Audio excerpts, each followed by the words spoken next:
প্রথম নাম্বার মেয়েটা ডাক দিয়ে বলেছিল আমি নাও তুমি আমাকে চিনতে পারো না বলে না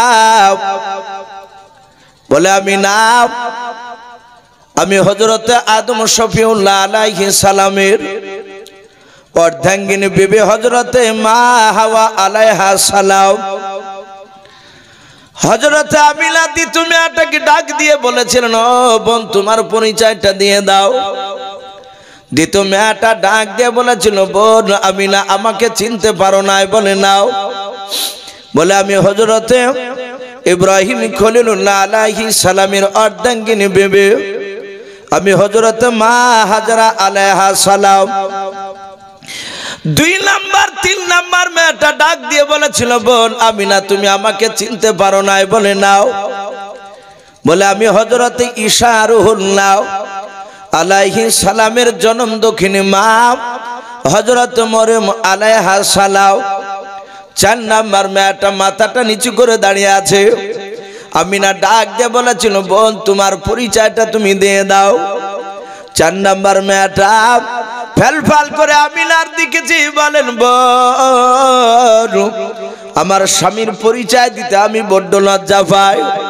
বলে লজ্জা পাওয়ার কারণ নাই তুমি বলো। ওরা যে হাসতে হাসতে তারা আনন্দ করে বলেছে কেউ নবীর মা কেউ বলেছে নবীর স্ত্রী। ওরে বোন তোমার পরিচয়টা দিয়ে দাও। 4 নাম্বার মেয়েটা ডাক দিয়ে বলেছিল বোন সারা পৃথিবীর মানুষ আমার স্বামীকে কেউ ভালো বলে নাও। কোরআন শরীফে বাপ যে বেঈমানের নামটা পাওয়া যায় যে বেঈমান কোরআন শরীফে বাপ যে পাওয়া যায়। দুনিয়ার বুকে বাপ যে খোদা দাবি করেছিল আনা রব্বুকুমুল আলা ওই বেঈমান ফেরাউনের বাপ জি বিবি হযরতে আসিয়া আলাইহা সালাম বলুন সুবহানাল্লাহ। 4টে মেয়ে বাপজি তাদের পরিচয় দিয়ে তারা অদৃশ্য হয়ে গেল। এখন আমিনার কোলে বাপজি বিশ্ব রাসূল এসেছে। আব্দুল মুতালিব তৎকালীন সেই জামানায় তিনি কাবা শরীফের মুতাল্লি ছিলেন। আমরা যাকে সভাপতি সেক্রেটারি সাহেব বলি উনি মসজিদে নয় কাবা শরীফকে খুব ভালোবাসতেন। মক্কার লোকেরা বাপজি তাকে দায়িত্ব দিয়েছিলেন উনি সৎ বলে। সৎ লোককে বাপজি দায়িত্ব দিয়েছিলেন। আজ আমাদের প্রায় জায়গায় মসজিদ বলেন মাদ্রাসায় বলেন সৎ ব্যক্তিকে বাপজি দায়িত্ব দেওয়া খুব কমই হয়। অনেক 2 নম্বর লোককে বাপজি দায়িত্ব দিয়ে বাপজি দেখা যায় শোনা যায় যে মসজিদের টাকা মারিয়ে জমি কিনে নিয়ে চলবে। অনেকে মাদ্রাসার টাকা মেরে খেয়ে নেয়। কিন্তু বাপজি আমাদের যখন নেতা নির্বাচন করা হবে মসজিদ মাদ্রাসার আমাদের একটু লক্ষ্য করা দরকার যে সে লোকটা সৎ কিনা সে নামাজ পড়ে কিনা। কিন্তু আমরা সৎ ব্যক্তিকে আমরা গুরুত্ব দিতে চাই না। যদি গরিব মানুষ হয় তাহলে তো একবারই পাত্তা দিবে না। বাপজি আমার সোনা লালেরাও হযরতে আব্দুল মুতালিব কাবা শরীফের মুতাল্লি ছিলেন দেখাশোনা করার। ওনাকে দায়িত্ব দেওয়া হয়েছিল। উনি শুনতে পেলেন ওনার আব্দুল্লাহর সন্তান হয়েছে। নাম রেখেছে মুহাম্মদ বলুন সাল্লাল্লাহু আলাইহি ওয়াসাল্লাম। আব্দুল মুতালিব কোলে করে নিয়ে আছে। এত সুন্দর চেহারা পূর্ণিমার চাঁদকে বাপ জাহার মানাবে। নবীজির এত চেহারা আল্লাহ রাসূলকে কোলে করে নিয়ে আছে। আমি জানি না বাপজি আপনারা শুনেছেন কিনা। অনেকে বাপজি ইউটিউব থেকে অনেকে বলছেন যে এসো ভাই আপনার জীবনে অনেক বক্তার শুনেছি আপনারা শুনেছেন। এই যে রেকর্ডিং গুলো হচ্ছে এদের সাথে হয়তো ব্যক্তিগত বাপজি আমার এদের সাথে কোনো ব্যক্তিগত সম্পর্ক নেই। তারা হয়তো তারা দৌড়ে এসেছে তাদের হয়তো চ্যানেলগুলো বাপজি চালানোর জন্য। হয়তো আপনারা ইউটিউবে শুনেছেন কি আমার জানা নাই। রাসূলুল্লাহ বাপজি দুনিয়ার বুকে কটা মেয়ের দুধ পান করেছিল বাপজি জানা আছে আপনাদের কারো? একটু জোরে বলুন জানা থাকলে। আমার বিশ্ব নবী বাপজি দুনিয়ার বুকে জন্ম নেওয়ার পর দুধ পান করেছিলেন মাত্র 4টা মেয়ের। জোরে বলুন আলহামদুলিল্লাহ। কটা মেয়ের বললাম? 4টা মেয়ে। নবী আমার 4 মেয়ের দুধ পান করেছিলেন। কোন কোন মেয়ার সেগুলো বাপজি বলবো। প্রথম নাম্বার, দুধ পান করলেন আমিনার পেট থেকে জন্ম নেওয়ার পর আমিনারই ওই রাত্রিবেলায় ভোরবেলার দিকে, প্রতিদিন সকালবেলায় বাপজি ভোরবেলাতে আবুল আহাবের বাপজি একটা দাসী ছিল, তার নাম ছিল সোয়াইবিয়া। কি নাম বললাম ভাই, একটু জোরে বলে? সোয়াইবিয়া। প্রতিদিন বাপজি ওর বাড়িতে থাকতো, কিন্তু ওই রাত্রিবেলা ভোরবেলায় উঠতো। কিছু মানুষ আছে দেখেন বাপজি নামাজ না পড়লো ভোরবেলাতে বাপজি তার ঘুম হয় না, লোকের সামনে বলে যে ফজর আজান দিলি ঘুম হয় না। আর আমরা বয়স্ক লোকের মুখে শুনতে পাই যে ভোরবেলাতে নূরের বাতাস পাওয়া যায়। বলুন সুবহানাল্লাহ। বলে না নূরের বাতাস? কিছু মানুষ আছে বাপজি রাস্তা রাস্তা দৌড়ে বেড়াবে, ও পেট কমানোর লেগে দৌড়ে বেড়াবে, কিন্তু বাপজি মসজিদের পাহা দিয়ে 4-5 বার রান দিবে, হতভাগা নামাজ পড়তে ঢোকে না। এরকম আছে না নাই বলেন? অনেকেই আছে। ও নামাজ পড়তে যাবে না, অথচ সে মুসলমান। আবার চায়ের দোকানে গিয়ে বলবে নবীকে খুব ভালোবাসে। সোয়াইবিয়া প্রতিদিন ওই ভোরবেলাতে উঠতো, প্রতিদিন কেন না সেদিনে উঠেছে। ওঠার পর তাকে দেখছে আসমান থেকে একটা রড লাইটের মতো আলো সোজা আব্দুল্লাহর কুটুরিতে বাপজি পড়েছে, আমিনার ঘরে। উনি দূর থেকে দেখলেন ওই আলোতে অনেক মানুষ মনে হচ্ছে ঘোরাফেরা করছে। সোয়াইবিয়া দেখলো এটা আমি আবুল আহাবের দাসী। আবুল আহাব তখন নিদ্রায় ঘুমিয়ে আছে। আমি যদি এখন ডাকতে যাই তাহলে ঘুমের ব্যাঘাত ঘটলে হয়তো আমাকে বকবে, মারবে।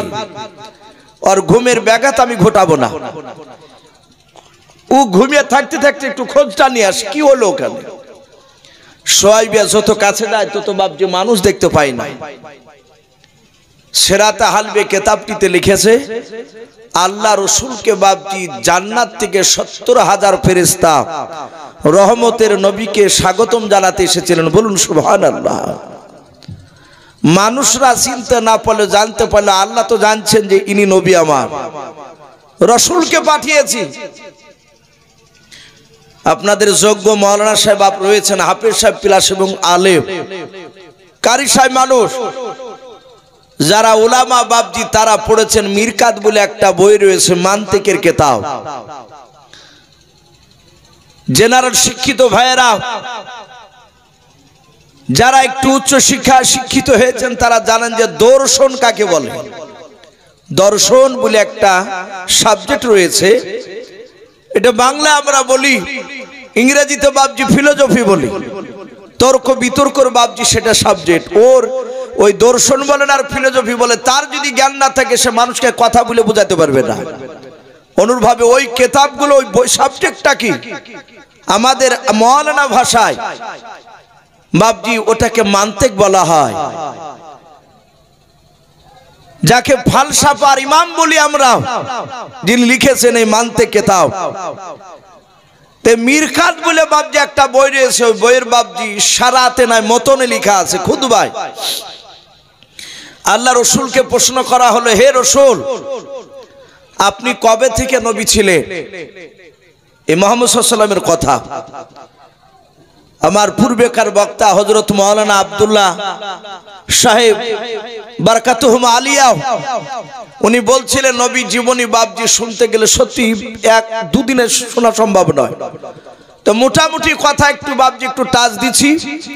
তো আল্লাহ রসুল বলেন, এই সাহাবা আমি তখনও নবী রসুল ছিলাম যখন আদম শফিউল্লাহ আলাইহিস সালাম যখন পানি এবং মাটির সাথে মিশ্রিত অবস্থায়, আমরা যাকে কাদা অবস্থায় বলি, নবী বলছেন আমি তখনও রসুল ছিলাম। জোরে বলুন সুবহানাল্লাহ। তাহলে বাপজি রসুলুল্লাহ 40 বছর বয়সে নবুয়তটা বাপজি প্রকাশ হয়েছিল। তার আগে মক্কার লোকেরা জানতো না যে ইনি আখিরি জামানার রসুল। তা কিন্তু গাছ গুছালি জীবজন্তু পশু পাখি তারা চিনতে পেরেছিলেন। বলুন সুবহানাল্লাহ, ইনি রসুল। তা তো সোয়াইবিয়া বাপজি এক পা দুপা করে এগিয়ে এসে দেখছে বাপজি মানুষ নাই, বাড়ির ভিতরে বাপজি গুজগাজ করছে। কি ব্যাপার?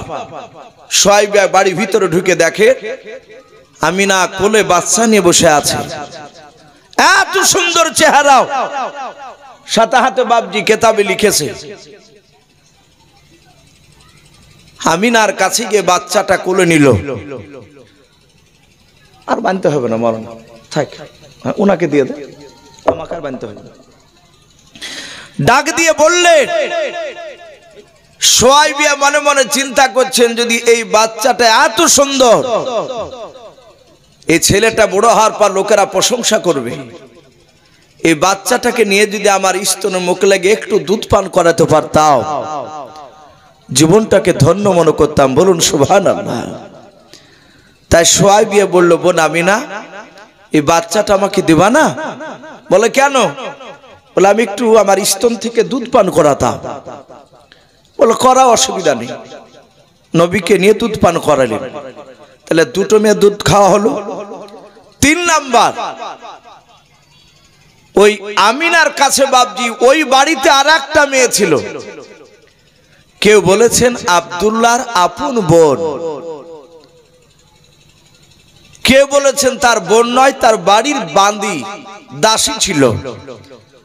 বেশিরভাগ উলামারা লিখেছেন আব্দুল্লাহর ওটা বোন, নাম ছিল বাপজি উম্মে আইমন। কি নাম বললাম? উম্মে আইমন। উম্মে আইমন দেখলো একটা পাশের বাড়ি আবুল আহাবের দাসী সোয়াইবিয়াও এসে দুধ পান করালো। আর আমার ভাই আব্দুল্লাহ আমিনাকে বিয়ে করে নিয়ে আসার পর থেকেই আমার বান্ধবী হয়েছে, আমি এর সাথে অনেক উঠা বসা করেছি, আর আমি দুধ পান করাতে পারবো না?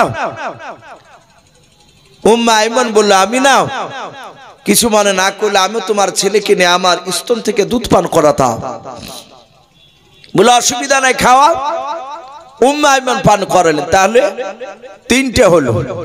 4 নাম্বার আসছে, মক্কা নগরে বাপজি সেই সময় একটা প্রথা ছিল, একটা বাতাস বইতো মক্কা নগরে, বাতাসটাকে লুহ বাতাস বলা হয়। লাম ওয়াও হা, লুহ শব্দের অর্থ হচ্ছে দূষিত। মক্কা নগরে শুধু মক্কাতেই, ওই কুরাইশ বংশের ওই এলাকাটায় বাচ্চা জন্ম নিলি 2 মাস 4 মাস করে মক্কা নগরে তার মার কাছে থাকলি বাচ্চার শরীরে ঘা হইতো, পচা ধরে বাচ্চা মারা যেত। মানুষের একটা আতঙ্ক ধরে গিয়েছিল। এই যে কয়েক বছর আগে বাপজি করোনা গেল, বাসে খুক খুক করে কাশলে মানুষ চাদরটা দেবনিকে ঢাকে, কাশিওয়ালা লোক হলে ওর কাছ থেকে 10 হাত দূরে গিয়ে দাঁড়াইতো ভয়। এমনই মানুষের বাপজি আতঙ্ক ধরে গিয়েছিল। অনেক জায়গাতে করোনার সময় তো বাপজি মানুষকে বিনা গোসলে দাফন করিয়েছে, এরকমও রিপোর্ট রয়েছে। দুধ থেকে বাপজি পানি ঢেলি দিয়েছে, ভয়ে লাড়েনি। এ ছিল একটা আতঙ্ক।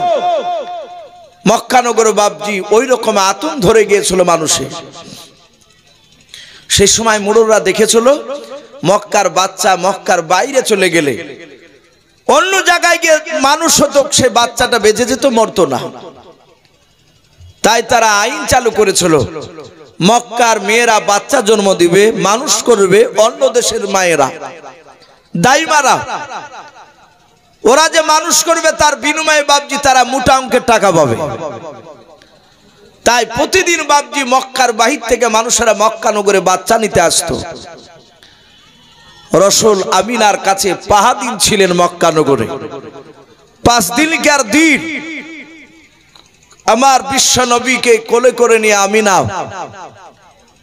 রাস্তার ধারে বাপজি দাঁড়িয়ে আছে। আপনাদের যেমন মেন লালবাগের এই কদম শরীফ, যে আপনার এই যে কুর্মিতালা যে মোড়, এইরকম বাপজি রাস্তার ধারে বাপজি দাঁড়িয়ে আছে আমিনা। তার শ্বশুর মশাই আব্দুল মুত্তালিব রাসূলকে বাপজি আমিনা কোলে করে নিয়ে